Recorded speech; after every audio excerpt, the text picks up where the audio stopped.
Despite its dedicated fan base and generally positive response, Netflix cancelled Shadow and Bone after Season 2, and likely missed out on an even greater fantasy show in the process.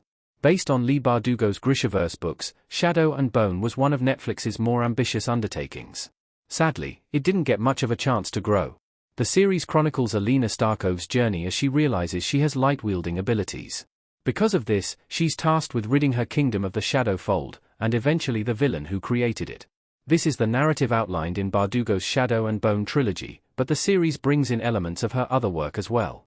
In an attempt to expand its world, the Netflix show introduces the characters from her Six of Crows duology earlier than the source material. This is one of several changes made to Bardugo's books, and it's actually handled well. The crows are seamlessly integrated into Alina's narrative, allowing viewers to know them ahead of their own story. And Shadow and Bone set the stage for their heist, but its cancellation makes it unlikely to happen. Netflix renewing Shadow and Bone would have led to an even better series being made. The series was building to a Six of Crows spin-off. Shadow and Bone's cancellation robbed viewers of another outing of the main series, which many were hoping for after the events of Season 2.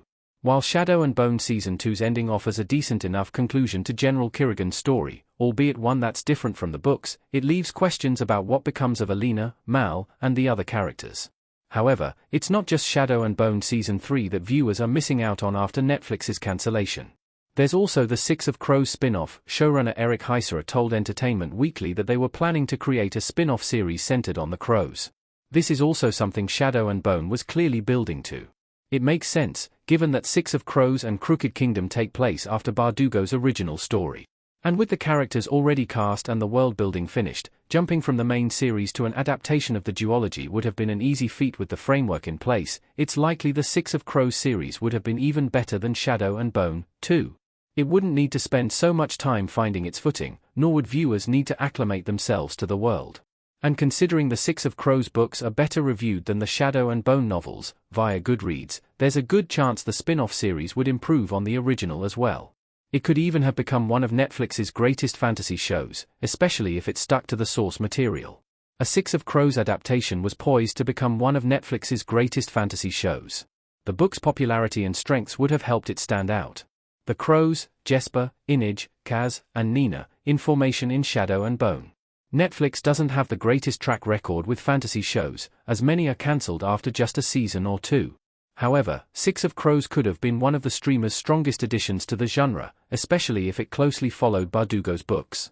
The complicated but lovable characters, heist narrative, and backdrop all allow Six of Crows to stand out among other fantasy novels, making it difficult to find many similar stories.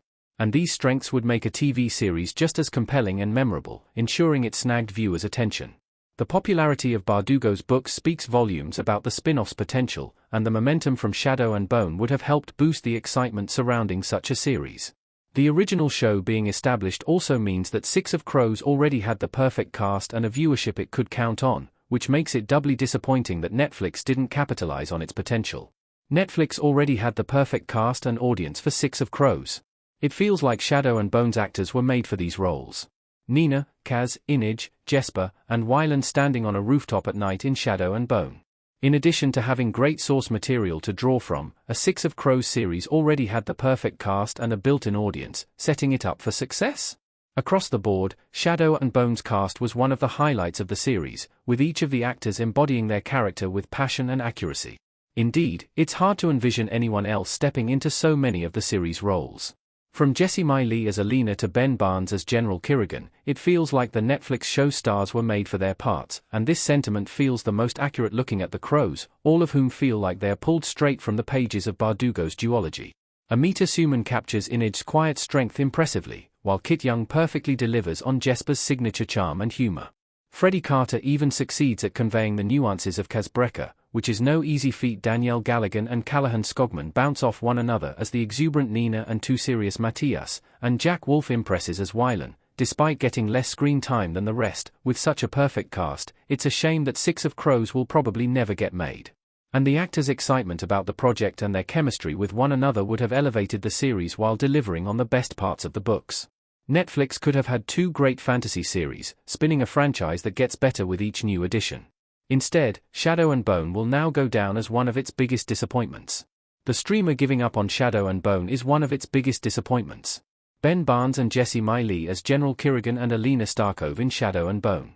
There have been many disappointing Netflix cancellations over the years, but the streamer giving up on Shadow and Bone will forever be one of its saddest decisions. While the series hit a few snags in Season 2, it remained one of the better modern fantasy shows to emerge on the heels of Game of Thrones. It stood out against other projects in the genre, and it captured the heart of Bardugo's books, something not all adaptations accomplish. The fact that we could have gotten a Six of Crows series makes Shadow and Bone's fate even more disappointing, as the second show would almost certainly have surpassed the first. This would have led to one of Netflix's greatest fantasy series, as well as one of the best fantasy TV franchises of recent years.